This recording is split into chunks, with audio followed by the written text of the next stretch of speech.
ago. Joe Thuney re-injured that ankle. We'll just have to see where it goes from here. They'll MRI it and do all that. Sky Moore had a laceration on his hand, right on the inside of his hand. They'll have to take care of that too. We'll just see how he does here in the next couple of days. As far as the game goes, I thought it was a good game. It was up and down a bit. Went through some lulls offensively. I thought the defense did a nice job throughout. Special teams, for the most part, with the exception of the field goal that got blocked there, got tipped. Things were working pretty good there too on special teams. So as far as individual things, the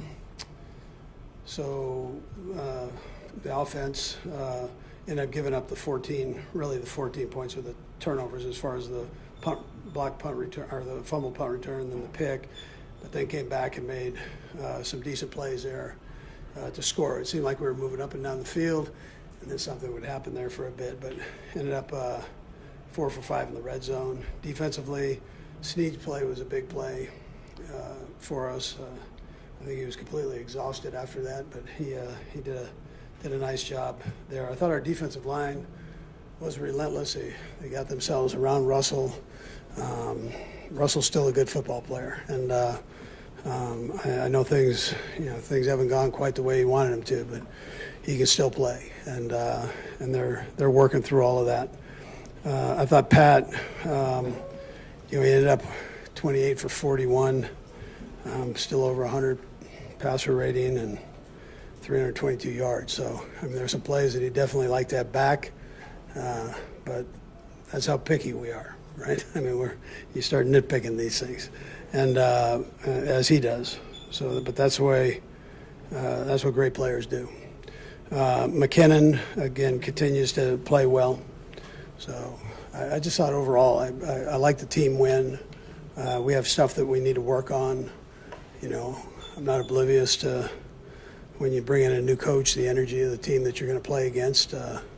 There's quite a record there, 15-10. So, with coaches in that position, so it's it's a tribute to them. And doing what they're doing. They played hard and aggressive football. I love their head coach, the interim head coach. He does a great job. He's been a great coach in this league for a long time. I have a ton of respect for him. So, anyways, with that time's yours. Maybe we've kind of gone over this with you before, but where do you draw the line with Pat between him trying to make a play and him preserving field goal position? Yeah. So he's going to try those things. That's going to happen sometimes. You don't want to take that away. He knows better than anybody that it's got to be a better decision than that one. But there's certain things you don't take away from quarterbacks. You go with, and you keep working to get better is what you try to do, and so things like that don't happen. But, Andy, it seemed like his mechanics might have looked a little different in the second half at times. I know he got up limping off the field at one point. Did you think he was having any trouble with his knee? No, I thought initially he might, but it didn't seem to bother him. I don't think so. He seems to be good now. So. And on a day like today, the numbers are pretty skewed to the pass game, and it seems like Denver's had some issues with the run game. How come you guys didn't run? Yeah, so they actually they were playing a run defense, so it gave us an opportunity to throw the ball a little bit, and that's how we're moving it up and down the field, so as quickly as we were. Andy, did you notice anything with Patrick early in that third quarter? Like you said, it's in that. No, I didn't. I didn't think it was the leg. No, I didn't. It was just a matter of getting back into rhythm, and then he got into rhythm and took off and did great. So. Speaking of rhythm, I just wondered, just many seasons you've done postseason, but how much do you feel like getting in the best possible rhythm is important? How do you like that? Yeah, well, you'd like to be in rhythm. I'm not overly concerned about it. I think when that time comes, we've got to do it. we'll be there ready to go. So I think you have to respect what the guys are doing right now. And when you guys evaluate everything, so you evaluate who we're playing and how we're going about our business, against these teams, and winning games, And so you got to look at that kind of close. But, Coach, you mentioned just winning, right? I mean, very close games you guys have played against all these teams in the AFC West this year, and you've found a way to get it done. Is there something you can pinpoint with your group that gets those things done when it needs to be done? yeah, when you look at it, and I know I'm kind of summing it up, but it seems like when the other team scores, we go score. So we start scoring, and then when they score, we score. So it's but we got to stay more consistent with it. Obviously, you can't have the mistakes once you get in the playoffs. Andy, what more can you do with the special teams, with the holding situation, and also losing a fumble again on the punt return? Obviously, you've stressed that greatly. How do you? Yeah. So it's a good lesson for Tony, who doesn't have a lot of experience at doing this. But you keep that ball in the other hand, keep it on the outside, and so it's great for him to learn that and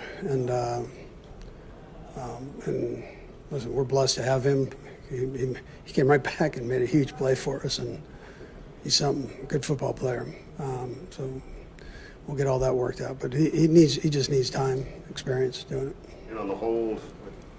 Yeah, well, the hold was the one that we dropped. You're saying, yeah, that ended up being not so good. McKinnon's got 7 receiving touchdowns in the last 5 games. What's gone into him becoming such a red zone threat? Yeah, well, he's always had that. He's so patient. I mentioned to our guys that he's a quarterback, a legitimate quarterback in college, so he kind of knows how the game works as a whole, and he's patient with that. So I think that helps him in the run game. Knowing how gaps are set up, knowing how secondaries fill and for the run, and again, he can catch the ball on top of all that. Good runner, good catcher. Andy, obviously a pretty important game for you guys tomorrow night, even though you're not in it. Just wonder if your plans. Do you watch a game like that live? Oh, yeah, we'll watch it. Yeah, just see how. You watch it live as it's going? Yeah, we'll see how it goes. We'll be in and out of me. What we've done is we have to take it as if we're playing on Saturday. That's how you have to go about it.